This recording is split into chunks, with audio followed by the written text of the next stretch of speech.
Contoh, lempox, ngelem. Jangan kau ketawa. Lem toh, nah campur lem Korea. Tidak mau terbuka mulutnya. Pas ngelem, mabuk setengah.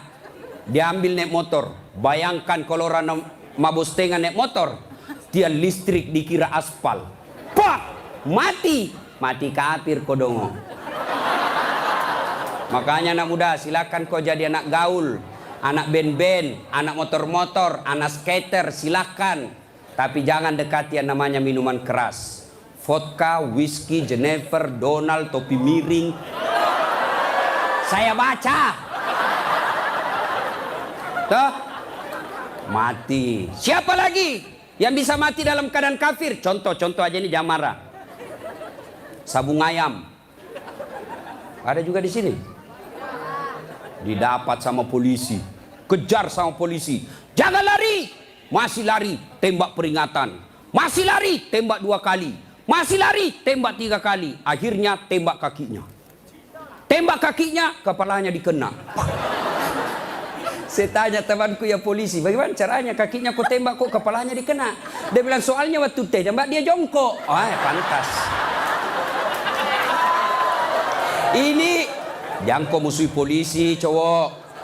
Oi, kau kira enak kalau hidupmu tidak ada polisi di Indonesia?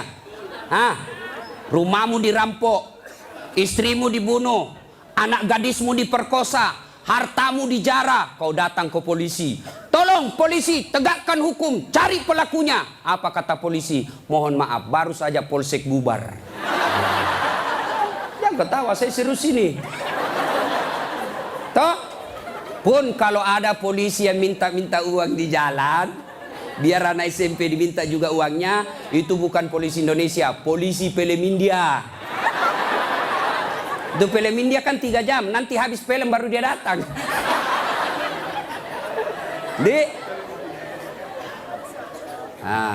Jadi bisa jadi kita beragama Islam, tapi kemungkinan juga bisa jadi kita matinya dalam keadaan kafir.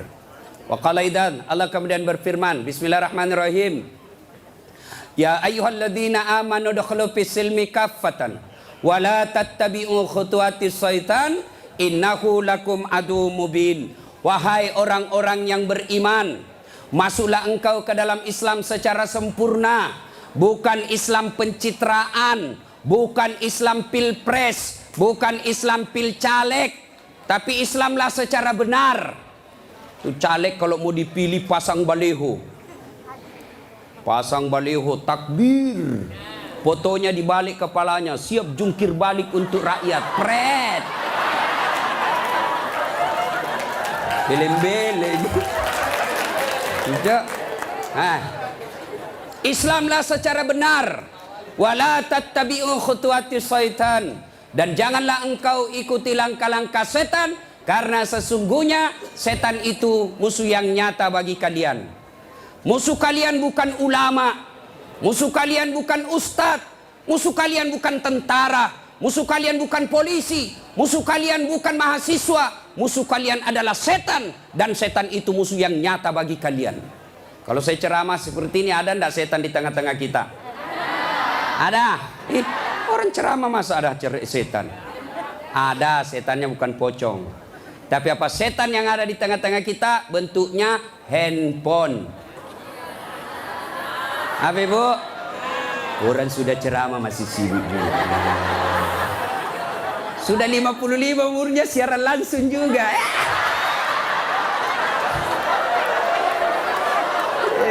Gayanya. Woi, jangan siaran langsung. Saya tidak mau kalau ada siaran langsung. Simpan dulu HP-mu. Woi. Ibu-ibu yang pegang HP selama saya ceramah, saya doakan suaminya kawin lagi. Simpan dulu HP-mu.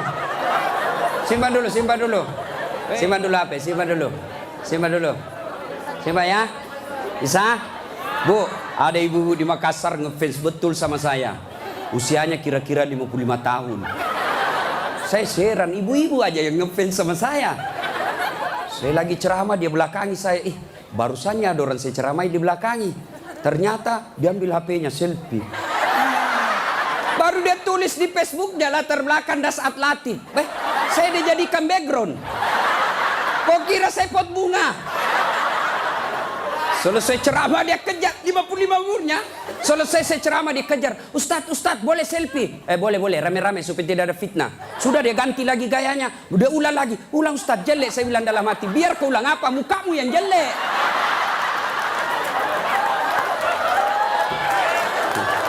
Selesai selfie. Langsung dia bilang, Ustadz boleh cium? Hah? Haram. Nggak boleh. Nggak nafsu Ustadz, cari barakah. Haram. Coba kau masih muda. Nakal. Simpan dulu HP ya, simpan dulu ya. Bu, bisa? Nah, wa qala idzan, Allah kemudian berfirman, Bismillahirrahmanirrahim. Innallaha wa malaikatahu yusalluna 'alan nabi. Ya ayyuhalladzina amanu sallu alaihi wa sallimu taslima. Sesungguhnya Allah dan para malaikatnya bersalawat kepada Rasulullah Muhammad sallallahu alaihi wasallam, maka wahai orang-orang yang beriman, bersalawatlah kalian kepada Rasulullah dengan sebaik-baik solawat. Saya mau dengar mana lebih kencang suaranya, ibu-ibu dengan bapak-bapak. Kita tanding malam ini, siap? Siap? Nah, yuk cowok-cowok, terutama ini cowok jomblo fisabilillah. Nah, kau diam dulu, kita dengar dulu ini ibu-ibu solawat ya. Ayo bu, ayo bareng-bareng bu. Salatullah salamullah ala toha Rasulillah. Salatullah salamullah ala Yasin Habibillah. Alhamdulillah. Ini bukan kencang, ini namanya syahdu. Suara begini yang kasih nafsu laki-laki. Makanya cewek, kalau kau ditelepon cowok, jangan kau kasih sahdu suaramu. Assalamualaikum, waalaikumsalam. Bagaimana orang tak nafsu sama kau? Lagi di mana dek? Di rumah aja kak. Kau tegas dong. Sebagai cewek muslimah, jangan kau mendayu-dayu. Assalamualaikum, waalaikumsalam. Lagi di mana? Di rumah. Ngapa? Apa tanya-tanya? Berhenti. Ini waalaikumsalam. Ibu-ibu diam, kita dengar ini cowok-cowok. Ayo, cowok jangan mempermalukan jenis kelamin. Ayo. Ayo. Diam ya, diam. Kita dengar ini cowok. Yuk. Salatu salamullah ala toha Rasulillah. Salatullah salamullah ala Yasin Habibillah. Masya Allah. Terima kasih. Sudah bi bos. Overdosis kok. Kita diam semua. Kita dengar ini di atas. Ayo. Duduk ngambil gaya loh. Ya, ayo bareng-bareng. Yuk. Sholat. Love it. Ini mau poligami, Fred.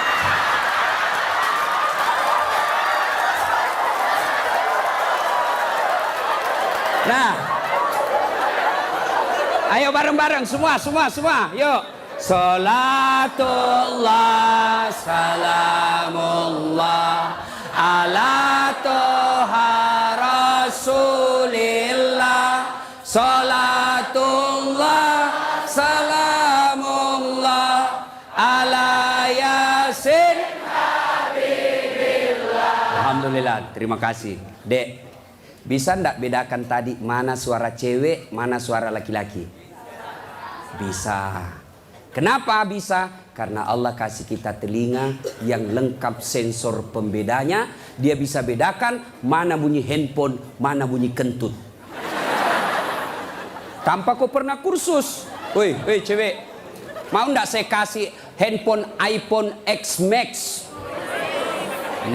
512 giga? Mau? Gratis, mau? Mau mana? Mau. Tapi pulsanya 5 juta ibu, mau? Tapi begitu saya kasih langsung tuli. Nah, mau diapa handphone kalau kau sudah tuli? Halo. Rusak lagi nih HP. Halo, buka HP rusak, telingamu masalah. Berarti yang mahal bukan jaringan, yang mahal bukan seluler, yang bukan handphone yang mahal. Apa yang mahal? Telinga. Allah kasih kau gratis, tidak perlu kau bayar. Hebatnya lagi nih telinga, ya. Tempatnya kiri kanan proporsional. Bagaimana seandainya telingamu satu di bawah pantat? Halo, ya Ustaz. Lagi di mana? Di rumah aja Ustaz. Ayo. Repot toh? Ya, repot. Makanya kita ucapkan Alhamdulillah. Woi, cowok. Woi. Mau saya kasih ini kamera, mahal ini kalau dikumpul semua, ratusan juta ini.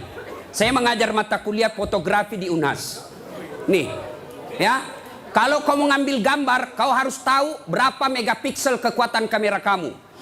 Kau harus tahu berapa kekuatan cahaya di tempat itu. Kau harus tahu berapa kecepatan angin ketika ada kau ambil gambar. Kau harus tahu berapa jarak dari matamu dengan objek yang kau akan ambil. Apa ini kamera yang mahal? Bukan. Apa yang mahal? Mata. Allah kasih kau gratis, tidak perlu kau bayar. Hebatnya lagi di mata, begitu kau buka otomatis autofokus. Tidak perlu kau putar. Siapa ini? Oh, ternyata Felix Xiao. Wah, tidak perlu Pak. Otomatis. Dan hebatnya lagi di mata, Allah kasih kau sensor. Dia bisa bedakan mana istri, mana tetangga. Coba bayangkan, seandainya tidak bisa dibedakan, tertukar istrimu. Kenapa malam minggu lain-lain rasanya ini? Ternyata Satpol PP. Makanya kita ucapkan Alhamdulillah. Bos, saya mengajar mata kuliah public speaking. Nah, praktikumnya itu pidato di depan saya. Wih, ada cewek, ada kawat di giginya. Saya biasanya di kampung pagar yang dikawat. Ini giginya dikawat. Saya tanya, apa namanya itu, Dek? Dia bilang behel. Oh. Lidah Sulawesi ini, Bos. Yang kau paksa saya menjadi lidah Solo. Hah? Mahal itu, Dek. Ini 20 juta. Wih, 1 kali umroh. Disimpan di giginya. Saya tanya, sini kau dulu cewek. Kau kira itu behelmu yang mahal? Bukan, tapi apa? Gigi. Biar kau mau pasang behel harga 100 juta, ndak ada gigimu, apa kau mau kawat? Ayo, berarti yang mahal gigi. Hebatnya lagi di gigi, tumbuh dan panjangnya dibatasi. Pernah ndak kau bayangkan bagaimana seandainya gigimu tumbuh seperti rambut? Saya yakin Dude Herlino ndak akan main sinetron kalau sudah keluar giginya. Nggak ada yang mau nonton. Makanya kita ucapkan Alhamdulillah. Makanya jangan kau pernah ngeluh. Jangan kau merasa putus asa. Jangan kau merasa kamu miskin. Kalian semua orang kaya. Yang kekayaanmu kata Allah, fi ahsani takwim. Itu badanmu yang sangat cantik. Ya. Saya jelek Ustaz. Karena kau membandingkan sama yang cakep. Saya tidak mau duduk dengan ini artis Satri Hijrah, hancur saya. Hancur. Lebih baik saya dekat-dekat sama Tukul 11-12. Kalau saya dekat-dekat di sini hancur saya, Pak. Bersyukurlah kepada Allah, dan salah satu cara bersyukurmu kamu datang di tempat ini. Allah kasih kita begitu banyak nikmat. Sehingga Rasulullah pernah sujud, meneteskan air mata dalam sujudnya. Lalu Umar bertanya, ya Rasulullah, kenapa kau meneteskan air mata? Kata Nabi, karena saya tidak bisa membayar nikmat Allah dengan ibadah yang saya lakukan. Adakah yang bisa mengalahkan ibadahnya Nabi? Demi Allah, di kolong langit ini tidak ada orang yang hebat ibadahnya seperti Rasulullah Muhammad SAW. Tapi beliau masih sadar ibadah yang dilakukan tidak mampu membayar nikmat yang Allah berikan. Maka kalian bersyukur datang ke tempat ini. Dengan catatan, setelah kau datang ke tempat ini, sehari sampai 3 hari, kalian dengar dakwah, kalian berzikir, kalian ngaji, kalian mencatat. Ingat, setan tidak pernah putus asa menggoda kalian. Bagaimana cara digoda? Dia hancurkan pahala-pahalamu. Adakah perbuatan yang bisa menghancurkan pahala-pahala kita? Ada, kata Nabi. Sittatu asyain tuhbitul amal. Ada 6 sifat yang bisa menghancurkan amal-amal kebaikanmu. Adik-adik sekalian, kalian pulang ke sini 3 hari kalian bertempur. 3 hari kalian bertempur melawan iblis, melawan kesombongan, melawan kepongahan, meningkatkan kesabaran. Jangan pikir setan putus asa menggodamu. Dia akan goda kamu setelah kau pulang. Dengan cara apa? Dia hancurkan amal-amalmu. Sehingga nanti kau berkata di hadapan Allah, ya Allah, mana pahalaku? 3 hari 3 malam saya dengar dakwah. Allah menyatakan, memang dulu ada pahalamu, tapi hancur oleh karena perbuatanmu sendiri. Apa gerangan yang menghancurkan amal itu? Kata Nabi, 1, al-istighalu bi'uyubil khalq. Suka sekali cerita kejelekan orang, dia lupa kejelekan dirinya sendiri. Gosip, gibah, penyakitnya. Bu ibu, Nabi ketika Isra Mi'raj diperlihatkan, bawa Nabi ke surga, Masya Allah banyak perempuan. Masuk ke neraka, na'udzubillah min zalik, lebih banyak lagi perempuan. Kenapa? Kata Nabi, karena 2 hal. 1, dia tidak mampu mensyukuri nikmat berupa suami. Dan yang kedua, dia tidak mampu menjaga mulutnya. Penyakitnya ibu-ibu. Saya ajak lewat tadi, masih ada yang gosip. Begitu saya dilihat, dia bilang, itu juga bajunya yang di YouTube. Sibuk. Kenapa? Saya pakai baju kok yang sibuk. Kang gosip. Jengkelku. Kenapa kok gosip saya? Bu, halo ibu. Penyakit ibu-ibu yang tidak bisa dikendalikan hawa nafsu menceritakan kejelekan orang. Kalau laki-laki kumpul paling dicerita, wih, itu anak sayang. Yang pertama cakep tapi beleng-beleng. Itu yang kedua cakep, tapi ya dongok. Itu kan. Paling kita cerita itu, wah itu motor saya rewel, itu mobil saya yang tua, wah sedikit-sedikit mogok lagi, itu atap rumah saya bocor. Paling kalau bapak cerita itu, tapi coba kalau ibu-ibu. Pertama dicerita sinetron, jelek betul sifatnya itu ya. Sana itu. Iya toh, langsung tetangga jadi korban. Kumpul begini tuh masih ada gosip. Apa? Dia enggak ngomong tapi matanya dong. Apa? Kudungnya enggak serasi dengan roknya. Dia beli ya kayak umbul-umbul. Sudah. 1 udah digosip. Lewat lagi 1. Apa? Palsu. Kenapa kau tahu? Lipstiknya. Kenapa kau tahu? Melengket di giginya. Coba ya. Ayo adik-adik. Ya. Nah, maka saya heran sebagai anak bangsa, kok kita dituduh orang Islam selalu menyebarkan fitnah.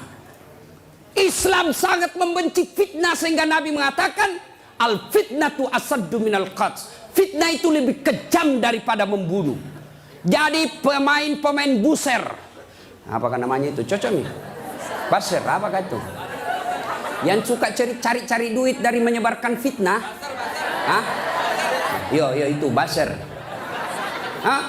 Manalah. Tidak adalah kita orang Islam. Suatu kali Nabi menyampaikan, barang siapa yang mengucapkan 2 kali syahadat, diyakini sampai mati pasti masuk surga. Abu Hurairah senang dengar ini. Lalu Abu Hurairah berlari-lari kecil menuju ke pasar. Dengan tujuan apa? Dia mau menyampaikan berita gembira ini. Lalu didapat oleh Umar. Abu Hurairah, kau mau pergi mana buru-buru? Saya mau menyampaikan berita penting. Apa itu? Barusan saja saya dengar menyampaikan Nabi, siapa yang syahadat, yakin sampai mati, pasti masuk surga. Umar berkata, betul kok Nabi bilang begitu? Betul. Saya tidak percaya. Ayo kita datang ke sumber. Dalam teori komunikasi inilah disebut check and recheck.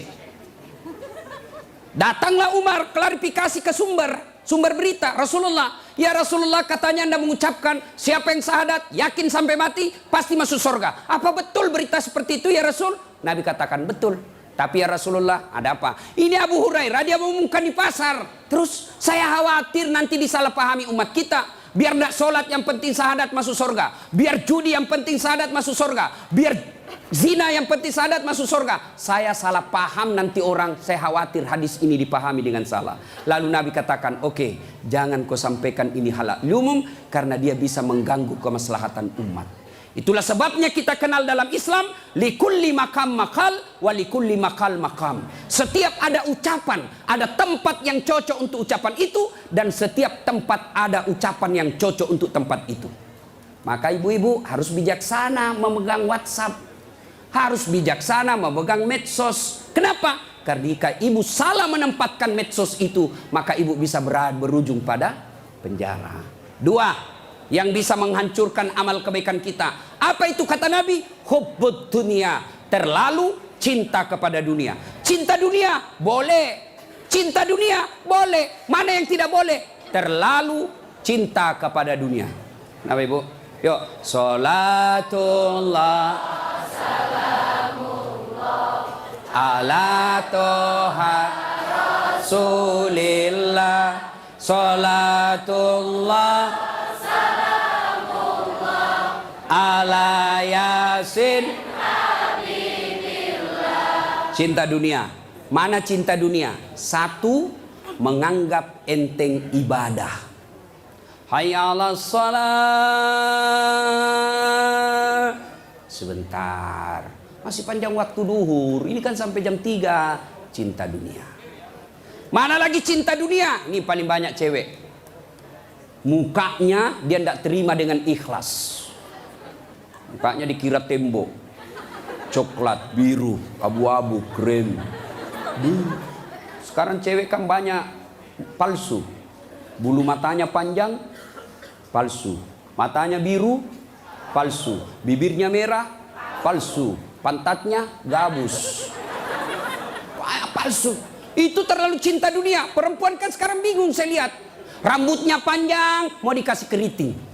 Yang keriting rambutnya dia kasih lurus. Iya kan?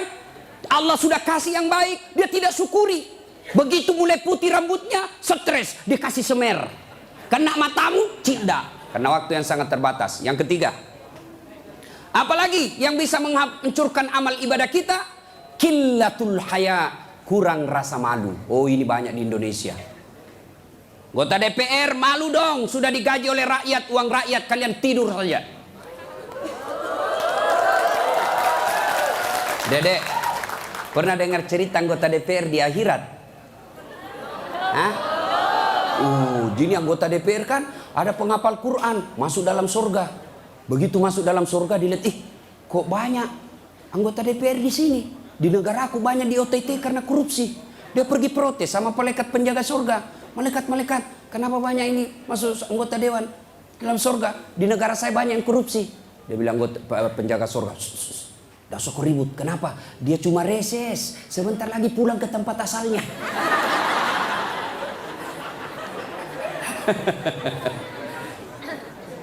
Terlalu cinta kepada dunia dilarang oleh agama. Maka oleh sebab itu kita diberikan hanya syukuri nikmat yang Allah berikan. Yang ketiga, qillatul haya, kurang rasa malu. Malu dong menyebarkan fitnah. Malu dong jadi artis tapi menyebarkan syahwat. Malu dong jadi pejabat tapi korup. Malu dong jadi kontraktor tapi rampok. Pernah dengar cerita kontraktor di akhirat? Hah? Oh, ini penghuni akhir, penghuni surga sama penghuni neraka baku SMS-an dia. Bilang penghuni surga, "Mas bro, bagaimana kabarmu di situ?" "Bah, enggak ada enak di sini. Di blender terus kita di sini. Enggak ada jam istirahat." "Kau di situ bagaimana kabarmu di surga?" "Masya Allah, enak betul. 1 laki-laki 7 bidadari." Bayangkan Pak, 7. Dan itu bidadari tidak pernah kentut. Seperti istri kita di rumah 7 kali kentut 1 hari. Tidak pernah kentut. Perawan terus. 7 bidadari. Sampai jam berapa?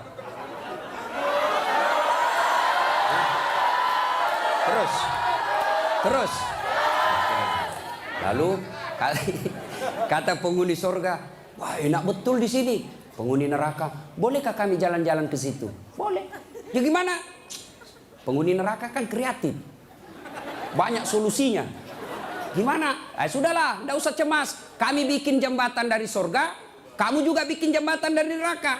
Kita ketemu di tengah. Setuju? Setuju. Lelang proyek. Keluar pemenang tender. Kerjalah. Hari pertama hancur juga ini, Ustaz. Aduh.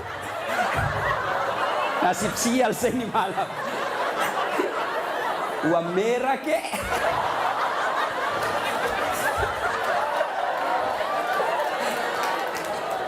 Jauh-jauh dari Sulawesi 10.000.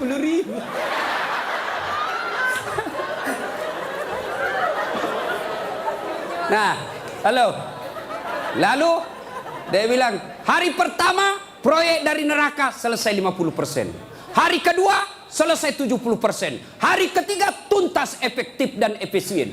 Selesai proyek. Sampai di tengah dilihat-lihat proyek dari surga. Kenapa belum mulai-mulai? Dia teriak, lah ini dari neraka. Mas bro, kenapa kau belum mulai proyekmu? Kami sudah sampai di tengah sesuai perjanjian. Kenapa kau belum mulai? Kata penghuni dari surga, bagaimana mau dimulai? Pemborong, kontraktor, pengawas, panitia, ada semua di situ.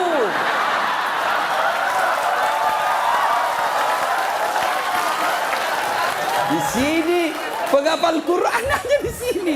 Nggak tahu itu proyek, salah-salah kalkulatornya. Ya, cinta dunia, ya, kurang rasa malu. Mana lagi yang kurang rasa malu? Kalian cewek. Ayo, ibu-ibu hadir di sini, alhamdulillah. Tapi tolong yang paling banyak kurang rasa malunya sekarang perempuan. Mulai dari cara berpakaiannya. Kata Nabi, suatu waktu nanti perempuan berpakaian tapi telanjang dan mereka menyukainya. Berpakaian tapi telanjang dan anehnya mereka suka. Mana disebut berpakaian tapi telanjang? Lihatlah sekarang. Saya selalu istilahkan, lebih susah lihat paha ayam kampung daripada paha cewek. Yang ketawa, saya serius ini. Coba lihat paha ayam kampung. Bapak harus kembali kampung dulu. Namanya ayam kampung, jadi kita harus kampung dulu. Iya toh? Sampai di kampung, kau sudah lihat pahanya ayam? Tidak. Kau beli dulu 100.000. Sudah kau beli, sudah kau lihat pahanya? Belum. Kau kejar dulu 1 jam. Begitu kau mau tangkap, dia terbang. 1 jam dikejar, baru tangkap. Sudah kau tangkap, sudah lihat pahanya? Belum. Kau potong dulu dengan ucapan Bismillahirrahmanirrahim. Sudah kau potong, sudah lihat pahanya? Belum. Kau rebus dulu 15 menit air panas. Sudah kau rebus, sudah lihat pahanya? Belum. Baru dicabut. Baru kelihatan pahanya putih mulus. Balik kampung, kau keluar 100.000, kau kejar 1 jam, kau potong dengan kalimat basmalah, kau rendam 15 menit air panas, baru lihat pahanya yang putih. Ayam kampung. Tapi coba lihat cewek, kau berdiri saja di pinggir jalan, 15 menit, 10 pasang paha cewek gratis. Bahkan kadang-kala boleh dicolek. Makanya cewek, mari kita kerjasama. Kami laki-laki jaga mata, tapi tolong Anda cewek jaga akhlak. Biar kami setengah mati jaga mata, kalau kalian gentayangan habis amal kami.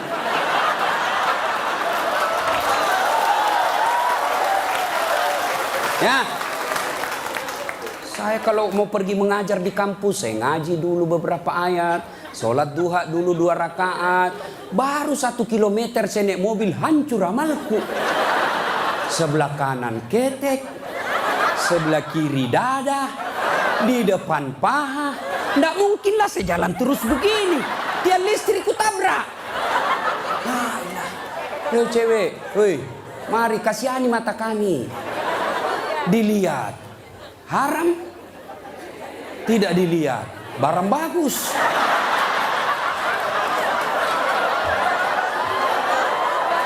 Hei, oke, sekarang banyak perempuan kurang rasa malunya. Dulu. Kalau ada perempuan hamil di luar nikah, dibuang dari kampungnya. Keluar kau menyebarkan aib. Itu dulu. Dulu perempuan meskipun belum pakai jilbab, tapi dia jaga harga dirinya. Saya zaman SMA kan belum ada jilbab. Kawan saya kalau jatuh ballpointnya, kan dia pakai jilbab. Dia pegang dulu ini, lalu dipegang roknya di bawah, baru dia dongkok begini. Dulu. Sekarang cewek dia sengaja memang itu pakai tipis kecil, jalan dia mau tabrak kita.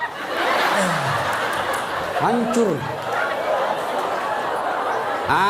Maka kalian akhwat yang datang di sini pengajian selama 3 hari 3 malam, tolong selamatkan saudara-saudara kalian akhwat-akhwat supaya mereka tidak pakai begitu.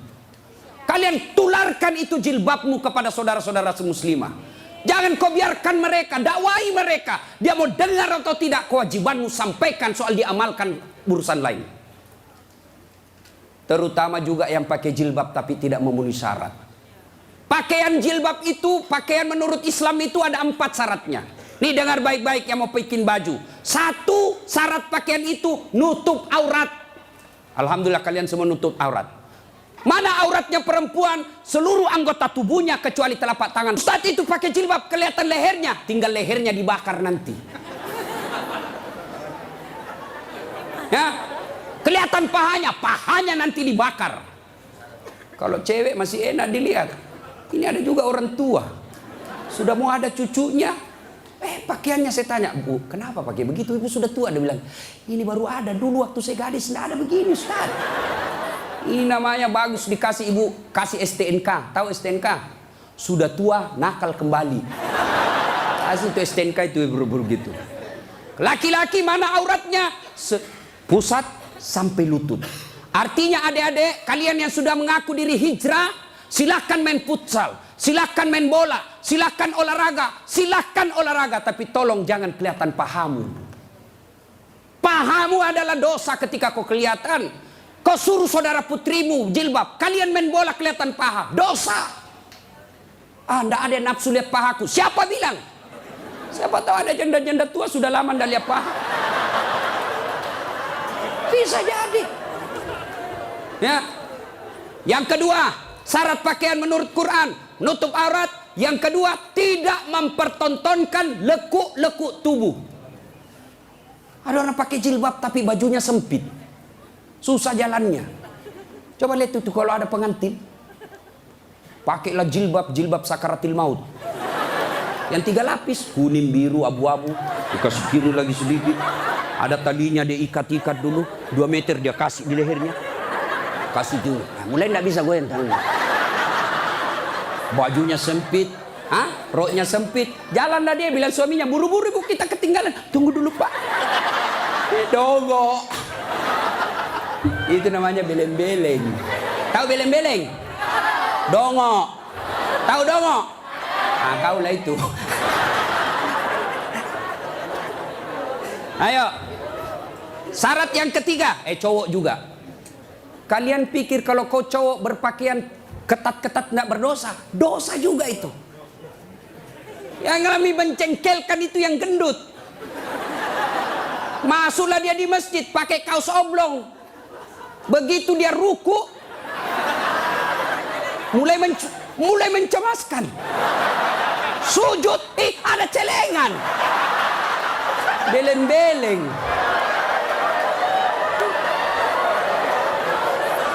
Nah, yang ketiga, syarat pakaian yang ketiga, saya ulang, tutup aurat, tidak mempertontonkan lekuk-lekuk tubuh. Yang ketiga, pantas. Apa maksudnya? Kalau saya alumni apalagi Muslim United, saya alumninya, 3 hari 3 malam saya dengar dakwah, maka sebaiknya pantas tidak saya berpakaian begini. Saya pengurus remaja masjid, pantas tidak saya berpakaian begini. Saya muslim terhormat, pantas tidak berpakaian begini. Saya pejabat, pantas tidak saya berpakaian begini. Saya muslimah, pantas tidak berpakaian begini. Tanya kepantasannya. Itulah sebabnya agama Islam mengajarkan ketika aku berpakaian, tanya, yuk pantas tidak pakaian begitu. Dan ini pakaian ternyata menyelamatkan kita dari dosa. Mana buktinya? Saya kemana-mana saya pakai begini. Cuma kadang-kala dia gosip saya itu pegawai bank. Kan saya mana-mana pakai sarung. Saya masuk nabung, ada pegawai apa sih itu yang namanya terima duit? Teller. Hah? Iya teller. Dia gosip. Dia apa? Salah masuk. Dia kira masjid. Dia kira saya masuk masjid, saya pakai sarung. Saya dengarlah saya, kenapa? Saya pakai sarung koin sibuk. Nggak jadi saya nabung, pulang saya. Orang kalau pakai muslim begini, baju koko, gamis, insya Allah terpelihara dari dosa. Saya jalan tiba-tiba di mall banyak cewek cantik, nggak mungkin saya lihat. Kenapa? Saya malu. Masa Ustadz lihat yang cantik? Terpaksa dilihat, ya lihat sedikit aja. Sudah. Ayo, ibu-ibu, mau ndak suamimu terhindar dari tempat-tempat maksiat? Keluar, suruh pakai peci, pakai songkok, pakai gamis. Ndak mungkin dia pakai begini pergi main biliar. Hah? Maka suruh pakai itu. Ada di Makassar, saya sudah suruh pakai Ustaz, tapi di mobil dia ganti. Memang sudah tabiatnya itu, sudah bajingan. Ya, yang keempat, syarat pakaian yang keempat adalah indah. Ternyata Allah tidak meninggalkan keindahan. Allah tidak melarang kita keindahan dalam berpakaian, tapi dengan catatan tertib aturannya. 1, tutup auratmu. 2, jangan kau tontonkan lekuknya. 3, pantas. 4, indah. Ini sistematis, tidak boleh ditukar. Sayang 1000 sayang kita bikin pakaian. Indah nomor 1, nutup aurat 19. Akhirnya pakaian kita seperti yang kita lihat sekarang ini. Yang di atas turun ke bawah, yang di bawah naik ke atas, ketemu di tengah, tipis, sempit, kecil. Dongo. Nah, qillatul haya, kurang rasa malu. Yang keempat, yang bisa menghancurkan amal kebaikanmu kata Nabi, qaswatul qalbi. Apa itu? Keras hati. Apa itu? Tidak mempan nasihat. Selesai dengar ceramah tidak ada perubahan. Apa malah dia bilang? Siapa panggil itu Ustadz dari Sulawesi? Saya. Lain kali tidak usah undang. Kenapa? Tidak enak ceramahnya. Kenapa? Masa 6 dia bahas, saya terus dia kena. Keras hati kau. Selesai dengar ceramah, larang merokok. Malah dia bilang, apa tahu rokok apa? Memangnya saya minta duitmu? Keras hati. Ada perokok di sini? Ada? Saya doakan kalian berhenti merokok. Coba dengar itu calon-calon istrimu. Itu biasa orang merokok kayak kurang kerjaan. Itu aja dikerja 10 menit. Dan saya kasihan kadang-kala kalau di bandara. Coba lihat tuh perokok, dikasih masuk kayak kotak-kotak, kayak belek-belek. Sendiri di dalam enggak. Sekali-kali isap kunyah. Jangan kau sebarkan itu asapnya ke kita. Bolehlah kau merokok, silakan, tapi jangan kasih asapnya orang lain. Bagaimana caranya Ustaz? Kau bawa kresek.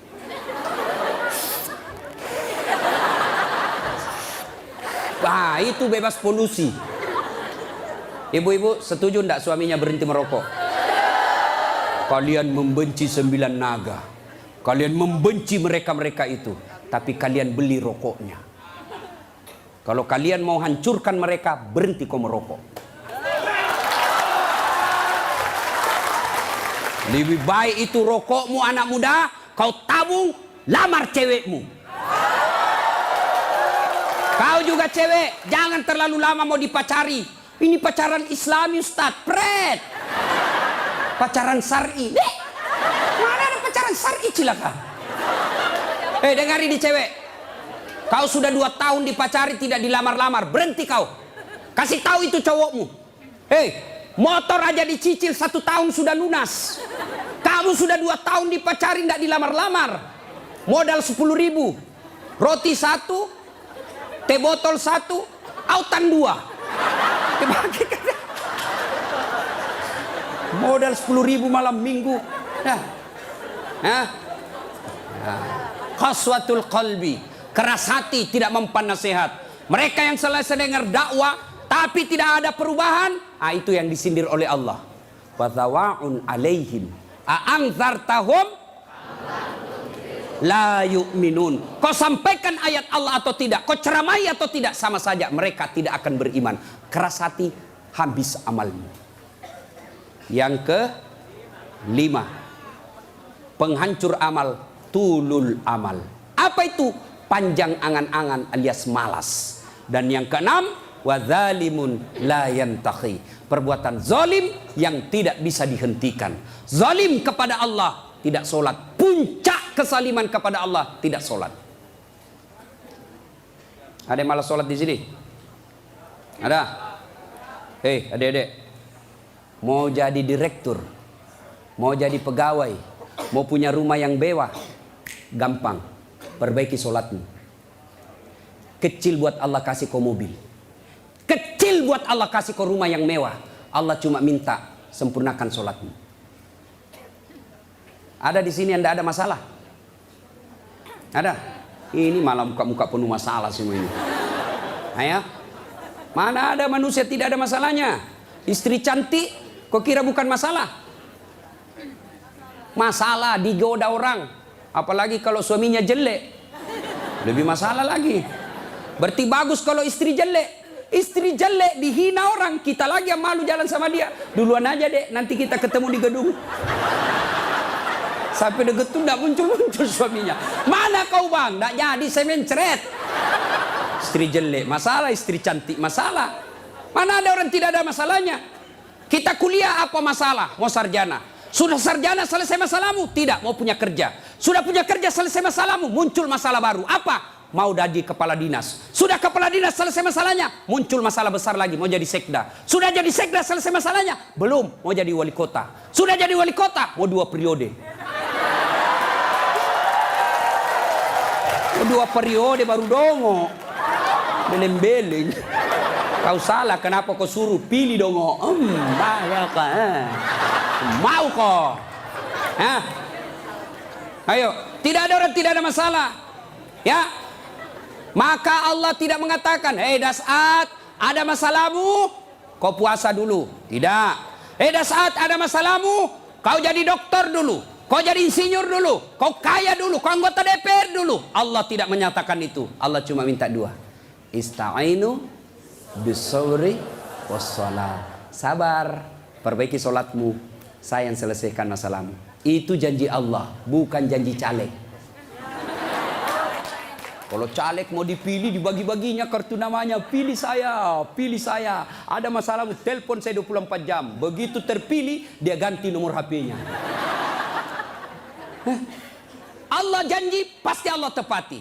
Allah cuma minta, ada masalahmu cewek, kau risau soal jodoh, yuk perbaiki sholatmu. Cowok, ada masalahmu, kau sudah sarjana, tidak dapat kerja, yuk sempurnakan sholatmu. Saya sudah sholat Ustaz. Betul kau sholat tapi tidak ikhlas. Hayya 'alas shalah. Asar lagi. Barusan duhur, kau tidak ikhlas. Saya sudah sholat Ustaz. Betul kau sholat tapi main-main. Mana buktinya? Allahu Akbar. Alaikum. Ya kana mu'min. Suratul ladina. Kau ketawa karena kau bayangkan dirimu. Nah, siapa yang ngajar kau sholat begitu? Sampai ada yang tanya saya, ibu-ibu, Ustadz boleh enggak sholat? Panas Ustadz di rumah, enggak ada AC, enggak ada kipas. Sholat duhur boleh enggak tidak pakai BH? Boleh, tapi kau tidak beradab namanya. Boleh. Bayangkan kalau kau ruku. Yang ketawa cowok, ini barunya laki-laki perempuan. Boleh, tapi tidak beradab namanya. Itu kau tidak ikhlas. Saya sholat Ustadz, betul kau sholat. Tapi sholatmu ya tidak seperlunya. Ayo juga sholat Allah.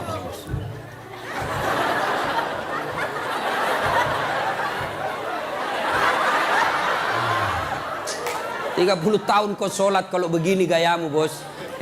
Adik-adik, kau punya handphone? Ibu-ibu punya handphone? Waktu beli handphone itu ada buku pedoman kan? Iya. Dan di situ dicatat merah tebal buku pedoman petunjuk pemakaian handphone. Dicatat besar-besar, catatan penting. Baca buku pedoman ini sebelum penggunaan handphone. Handphone aja kau pakai itu, belum tentu untuk kebaikan. Ada buku pedoman penggunaannya. Sholat kalian yang pakai 5 kali sehari semalam paling sedikit, lalu kenapa kau tidak pernah buka buku pedoman sholatmu? Ya, nah, maka ibu bapak perbaiki saja sholat, insya Allah selesai masalahmu. Ya? Zolim, zolimun la yantakhi, perbuatan zolim yang tidak bisa dihentikan kepada Allah. Yang kedua, zolim kepada jenis kedua, zolim kepada sesama manusia. Tidak usah zolim kepada tetangga. Ibu-ibu zolim kepada suaminya. Mana ibu-ibu zolim kepada suaminya? Suaminya dijadikan tahanan kota. Baru keluar 1 jam ditelepon, di mana kau pak? Di mana kau? Keluar kau, pulang kau. Bagaimana kita tidak cepat mati? Kita keluar, kau cari sampai di rumah, kau maki-maki, baik kalau kau cantik. Berat badan makin nambah. Duduk makan canggoma. Nonton sinetron ngangkat ketek sambil menguap. Kita di jalan semua harum cewek-cewek, sampai di rumah la haula wala quwwata illa billah. Suami zalim kepada istrinya. Contohlah Rasulullah, ya. Rasulullah itu sangat romantis. Maka orang yang zalim kepada Allah adalah tidak menunaikan kewajibannya kepada Allah. Zalim kepada sesama manusia, hak-haknya orang dia serobot. Dan yang ketiga, zalim kepada diri sendiri. Apa zalim kepada diri sendiri? Dia sudah tahu maksiat, tapi dia tetap lakukan. Maka menghindari semua itu, kita hadir di tempat ini sebagai wujud kita cinta kepada Allah. Mudah-mudahan kesalahan-kesalahan kita diampuni oleh Allah Subhanahu wa taala. Banyak yang ingin kita sampaikan, tapi waktu jualah yang membatasi kita. Insya Allah lain waktu dan kesempatan kita akan lanjutkan. Kalau masih mau dengar ceramah saya, gampang. Gimana caranya Ustaz? Ambil handphonemu, buka YouTube, tulis nama saya Das'at Latif. Keluarlah ceramah saya ratusan. Sudah itu jangan lupa kasih tanda begini. Yang ketawa saya serius ini bos. Yang kau kasih begini. Kalau kau kasih begini dia cari kau malaikat pencabut nyawa. Masa ceramah kau kasih begini? Dah enak perasaan kau lihat ceramah mata kasih begini bos. Kalau kau tidak senang ya sudah, tidak usah komentar. Nah, cuma cepat habis kuota, 1 jam habis menguras kuota. Maka saya sediakan ceramah yang tidak menguras kuota. Gimana caranya? Follow saya di Instagram. Das'at Latif 1212. Das'at Latif 1212. Sudah ku follow Ustaz, tidak mau tak putar ceramahmu. Hakul yakin dada datamu. Kau beli kuota dulu ya. Nah, sudah ibu bapak, mudah-mudahan ada manfaat. Sebelum kita akhir